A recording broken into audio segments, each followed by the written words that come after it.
mungkin ini yang harus disampaikan. Puji Tuhan, kesempatan ini sebenarnya belum lagi planning saya untuk bersaksi pada hari ini, tapi pada hari Sabtu yang lalu saya sama Direktur Serbana, saya berhenti Direktur Serbana di luar gereja, jadi tiba-tiba panggil saya. Nah, inilah masanya bersaksi hari ini. Sebab saya pernah sudah beri kesaksian ini kepada dan saya harap saya dapat manfaat terjadi 10 menit. Kalau ada lagi pun jangan denda saya. Jadi puji Tuhan, saya ingat saya pernah berdiri di sini beberapa kali hari ini bersaksi. Saya masih ingat saya bersaksi di sini tahun 2018. Megang tangan 2018. Mereka saya masih ingat. Masa itu saya pernah bersaksi mana Tuhan telah menentukan saya dan 3 orang anak saya. Semasa mereka saya hampir meletup di Pekan Merdu, dan dari situlah saya kembali terjun dalam pelayanan yang sekian lama saya tinggalkan sejak saya berenang pindah.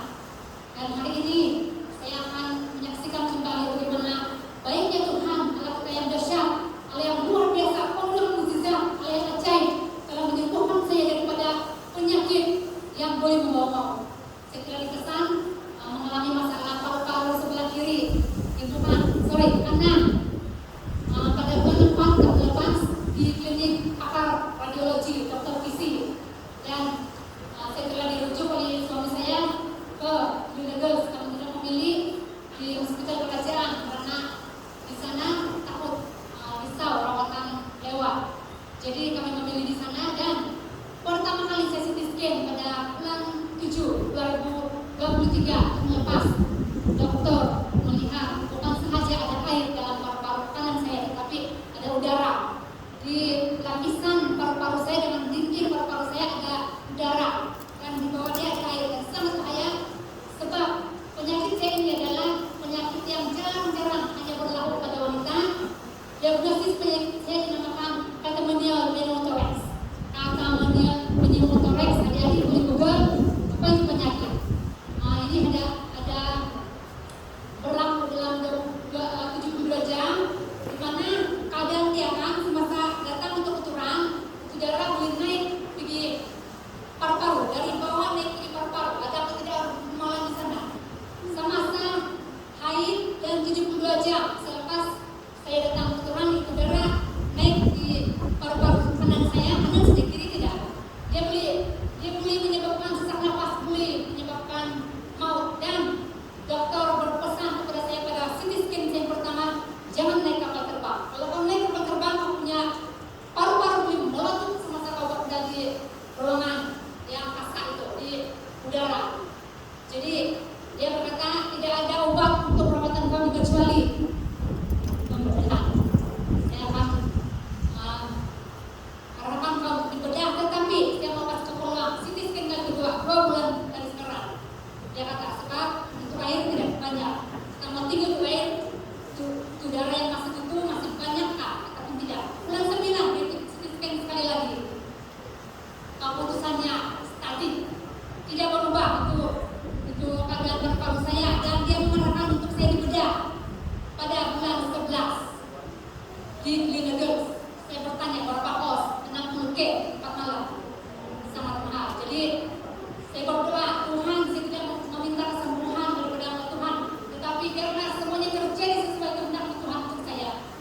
Masa itu saya bergumul dengan suami saya. Jadi bulan 10 itu sebelum saya diarahkan untuk berjumpa dengan itu surgeon yang membedah, itu nurse telepon. Sebab ini pakar paru dan surgeon yang membedah itu tidak sama. Jadi dia jawab, itu pakar yang membedah itu balik ke Egypt. Dia bercuti 30 hari di klinik. Dia bilang, itu dokter pakar paru-paru, surgeon dengan pakar paru-paru tidak sama. Saya akan refer kami di PJ. Tapi 12 bulan 10 pernah jumpa itu pakar paru-paru di PJ. Sebab di sini dalam di PJ itu ada dokter yang membedah, selalu bersama orang yang boleh bedah itu jantung dan paru-paru. Jadi pada masa itu ada kunjungan penatua-penatua di rumah, penatua Seman, penatua Nasrin, penatua Antoni, penatua Prancis, Randa. Orang datang di rumah, mereka mendoakan sekeliling rumah kami.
Jadi saya mau bawa topik kepada staf kami, kanker paru-paru stage 4 ya sudah pulih, yang berobat satu teman-teman dasar dia bilang.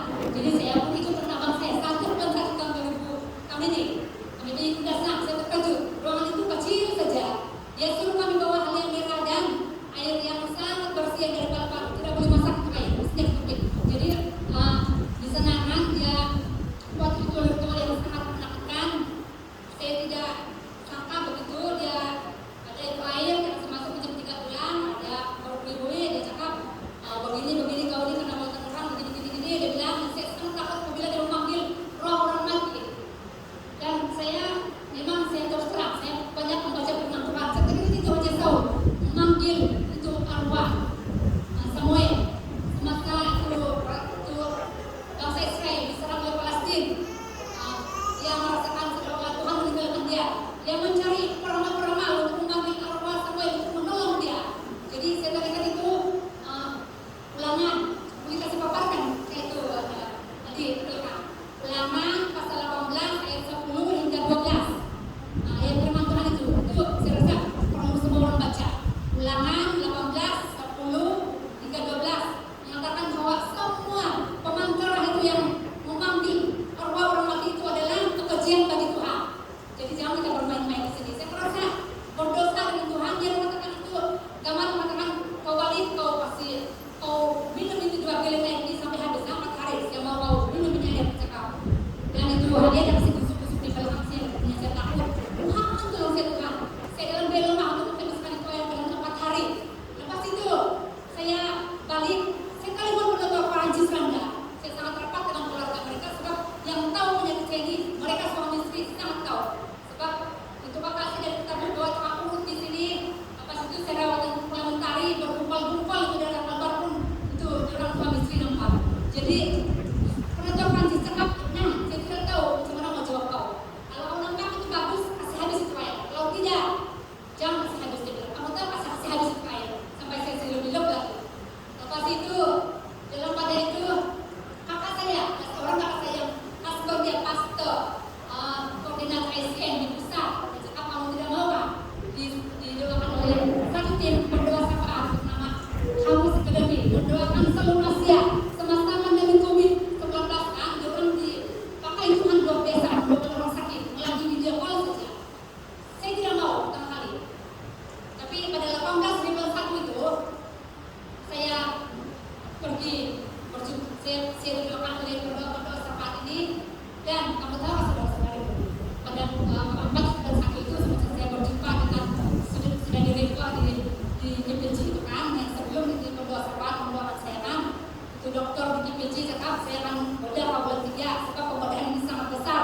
Saya akan buat kau berdarah sehingga saya jumpa itu juga dan kau akan hidup 50-50 sebab saya akan buka lepas yang baru-baru sebelah kanan besar meletakkan sebuah di dalam rumah saya. Jadi bulan 3 Las sudah masuk di scan dia bilang. Yang bulan 11 pun statik juga keputusan dia. Jadi yang bulan 1 sudah cerita saya juga menulis tim berdoa syafaat sementara menunggu yang bulan 3 itu untuk scan balik. Nah disitulah saya didoakan oleh boleh kelihatan nggak Boromel itu kamu Pak itu berdoa syafaat ada 4 orang nggak 5 itu abang ipar saya masuk bakal saya di dalam abang ipar saya mereka mendoakan saya.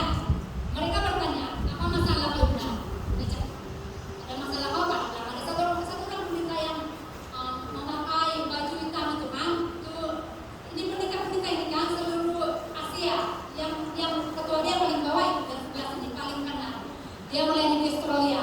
Jadi dia kata apa yang mengganggu pikiran kau benar. Lepas itu yang hitam itu kan dia di Indonesia dia paling minat masuk ini video call kami di cerita nama saya. Pas itu dalam akhir dia menyuruh saya melompat berlari bernafas di depan handphone saya buat di depan dia. Lepas itu mereka cakap itu geleng itu kamu buang habis itu kau buang kau sudah berdosa di depan Tuhan. Itu doa saya bilang untuk ketua. Saya itu doa yang minta mampu sama Tuhan yang saya minta itu pergi berjumpa dengan itu bomo-bomo lagi kan. Saya tidak